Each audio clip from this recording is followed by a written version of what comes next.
खबरें जोधपुर से 23 जून भारतीय जनता पार्टी जोधपुर शहर द्वारा डॉक्टर श्यामा प्रसाद मुखर्जी के बलिदान दिवस के अवसर पर पाउंटा स्थित डॉक्टर श्यामा प्रसाद मुखर्जी पार्क में श्रद्धांजलि सभा एवं लघु उद्योग भारती सभागार में जिला कार्यकर्ता सम्मेलन का आयोजन किया गया। कार्यक्रम में भाजपा प्रदेश अध्यक्ष एवं राज्यसभा सांसद मदन राठौर मुख्य अतिथि एवं मुख्य वक्ता के रूप में शामिल हुए। कार्यक्रम की शुरुआत भारत माता एवं डॉक्टर श्यामा प्रसाद मुखर्जी के चित्र पर दीप प्रज्वलन कर पुष्पांजलि अर्पित कर की गई।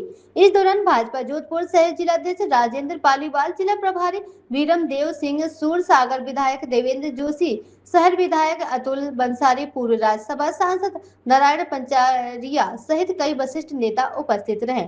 अपने संबोधन में प्रदेश सांसद मदन राठौर ने कहा कि डॉक्टर श्यामा प्रसाद मुखर्जी का जीवन राष्ट्र हित, त्याग और अखंड भारत के संकल्प का प्रतीक है। उन्होंने कहा कि कश्मीर मुद्दे पर डॉक्टर मुखर्जी का संघर्ष और उनका प्रसिद्ध नारा एक देश में दो विद्वान, दो प्रधान, दो निशान नहीं चलेंगे आज के राष्ट्रवाद की प्रेरणा देता है। कि राठौर ने कहा है कि प्रधानमंत्री नरेंद्र मोदी के नेतृत्व में धारा 370 हटाकर डॉक्टर मुखर्जी के सपनों को साकार किया गया।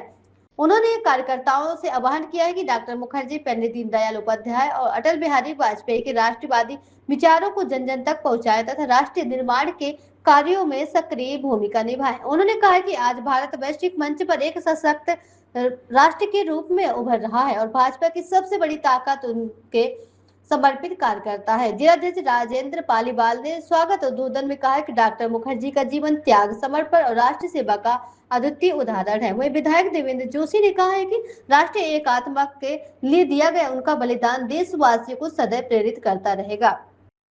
विधायक अतुल बंसारी ने युवाओं से डॉक्टर मुखर्जी के आदर्शों को अपनाने का आह्वान किया। कार्यक्रम में पूर्व राज्यसभा सांसद नारायण पंचारिया ने डॉक्टर मुखर्जी के राष्ट्रवादी चिंतक, जनसंघ की स्थापना और देश हित में उनके योगदान पर विस्तार से प्रकाश डाला। सम्मेलन में भाजपा के प्रदेश, जिला मंडल स्तर के पदाधिकारियों सहित बड़ी संख्या में कार्यकर्ताओं ने भाग लिया।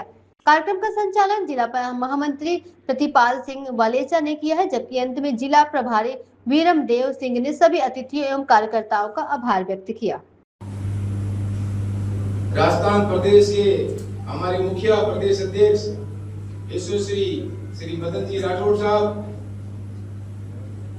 इस जोधपुर शहर के विधायक मेरे बड़े भाई अतुल जी बंसाली साहब, जोधपुर सूरसागर के विधायक श्री देवेंद्र जी जोशी साहब, हमारे पूर्व जिलाध्यक्ष एवं राज्यसभा के पूर्व सांसद नारायण जी पंचारिया साहब, इस जिला प्रभारी जोधपुर शहर वीरमदेव सिंह जी राठौर साहब, हमारे पूर्व इसके संस्थापक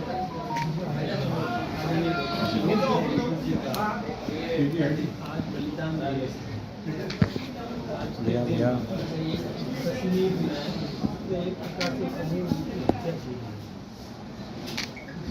वो हम सब जानते हैं, इतिहास गवाह है इस बात का।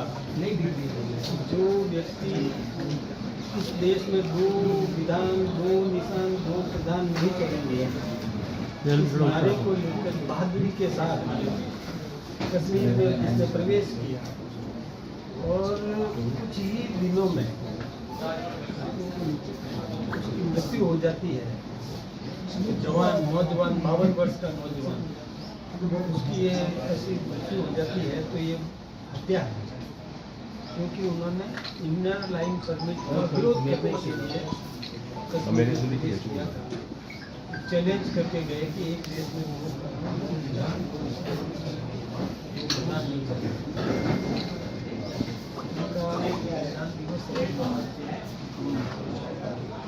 श्रद्धांजलि अर्पित करते हैं। क्या कर रहे हो? अभी कुछ दिन पहले हमारा प्रशिक्षण महाअभियान हुआ, लेकिन आज प्रशिक्षण महाअभियान नहीं है।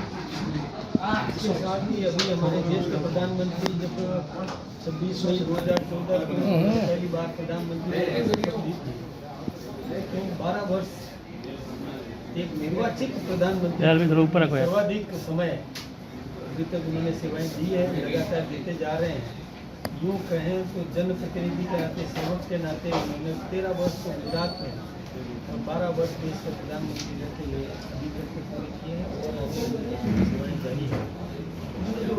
कार्य किए। पहले गुजरात मॉडल बनाया जो देश में प्रसिद्ध हुआ, और उसके बाद अभी हिंदुस्तान के विकास में उन्होंने बहुत आयाम स्थापित किए। उसकी जानकारी वैसे तो सबको है, हिंदुस्तान के नागरिकों को है, लेकिन एक बार जब हमने किया है तो आपको बताने के लिए निकले हैं, हमारे कार्यकर्ताओं को बताने के लिए निकले हैं कि किस प्रकार से मोदी जी ने देश भारत का मान बढ़ाया। 20 से अधिक राष्ट्रों ने अपने देश का सर्वोच्च सम्मान हमारे देश के प्रधानमंत्री को दिया।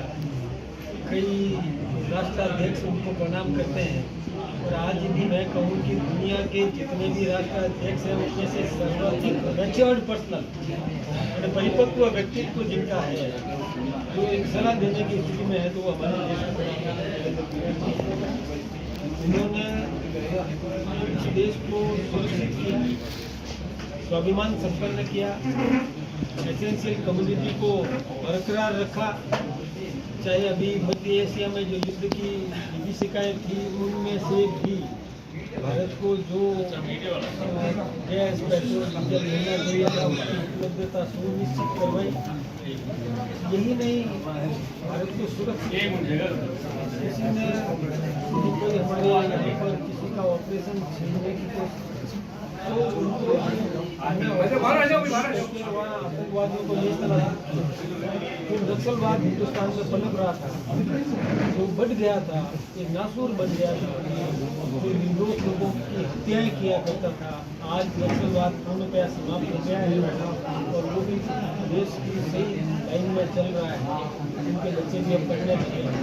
तो कश्मीर समस्या विकराल बनी हुई थी, उस कश्मीर समस्या का भी हमारे देश के प्रधानमंत्री ने समाधान करवाया। यही नहीं, आज जो पहले राम जन्मभूमि के लिए कई आंदोलन चले, वो भी सफलतापूर्वक मंदिर आदमी है, 3 बार के राजस्थान के मुख्यमंत्री हैं, उनके समय में पुलिस मार खाते आती थी। अब हमारी पुलिस अपराधियों को पकड़ रही है।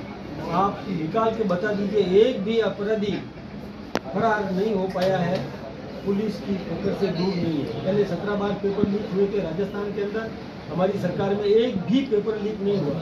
हमने उन अपराधियों को गिरफ्तार किया। पहले घर घर नल घर घर जल, उसमें भ्रष्टाचार हुआ, और उसमें मंत्री भी, उस समय का तत्कालीन मंत्री आज जेल में, उसकी टीम जेल में, उसके अधिकारी उसके साथ में, वो अग्रवाल जी वो जेल में, इसी प्रकार के आरपीएससी के मेंबर जेल में हैं, उनके कांग्रेस के समय के। हमने उन सबको पकड़ के गिरफ्तार करने का काम किया। हमारे समय में एक भी भ्रष्टाचार नहीं, न भ्रष्टाचार हुआ, न किसी। अभी वो गहलोत साहब किस मुँह से बात? गहलोत साहब का एक बात मैं आपको बताऊँ, गहलोत साहब ने एक बात कही थी, हमारे विदेश मंत्री जी ने जब पाकिस्तान को दलाल देश कहा, तो गहलोत साहब ने कहा माफी मांगी। गहलोत साहब पाकिस्तान को कहा था, आप क्यों कहते हो कि माफी मांगो? आपका पाकिस्तान से क्या लगा? ये विचार करना चाहिए गहलोत साहब को। ये सवाल आप उनसे क्यों नहीं पूछते हो? महाराष्ट्र, बंगाल और दूसरे राज्यों में आप भेड़ बकरियों की तरह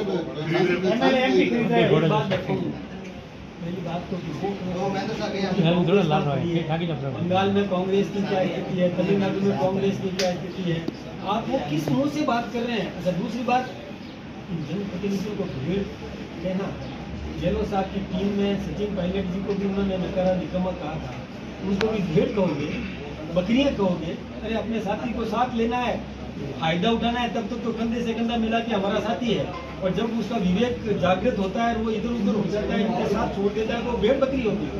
क्या बात करते हो? ऐसी बात करना नहीं चाहिए। जनप्रतिनिधि है, वो भी इलेक्टेड मेंबर, इसके लिए भेड़ बकरी करना इस लोकतंत्र का अपमान है। आप गहलोत साहब से पूछा करो। देखो, अब मैं जोधपुर के मीडिया से निवेदन करूंगा, विभाग हो, आप न हमको माफ करो न उनको माफ करो, सवाल हमसे भी करो तो सवाल उनसे भी करो। कैसे बोल सकते हैं? वो लगाव क्यों रहता है आपका उनके प्रति? वो कह रहे हैं सर, उनके भी खिंचाई तो करो। वो कह रहे हैं सर 2.5 साल हो गए सरकार में, अभी भी जल्दी अब क्यों नहीं काम आगे बढ़ रहा है? बढ़ रहा है, अभी बढ़ रहा है, अभी बढ़ रहा है, अभी काम हो रहा है। पहले उनको मामला पकड़ना था, मामला पकड़ने के बाद और हम कार्रवाई करना, हम आगे भी बढ़ रहे हैं, काम चल रहा है, काम हो रहा है। जवाबदार नहीं, जवाबदार मुझे जवाब देना है। लेकिन गहलोत साहब के साथ, अपने उप मुख्यमंत्री के साथ उनकी क्या थी? ये क्या कहेंगे? आज कहते हैं कि सचिन पायलट की टांगे तो हमारे यहाँ है और शरीर कहाँ है, ये नहीं बोलते लोग। इन्हें क्यों शरीर क्यों नहीं बोलते? मतलब और हमारे यहाँ देखिए, हमारे विधायक सब एक है, एकजुट है, एक मीटिंग में बैठते हैं, कोई किसी से कोई कटुता थोड़ी बहुत हो 2 जाती साल से बात नहीं हो रही, वो ना तो मैं फोन उठाता हूँ ना वो हाँ हाँ, मैं इसको बिठा भी दूंगा और बात भी इसी प्रेम से गलनियाँ भी करेंगे और साथ में बैठेंगे, फिर खाना भी खाएंगे। सर, हनुमान बनेगा।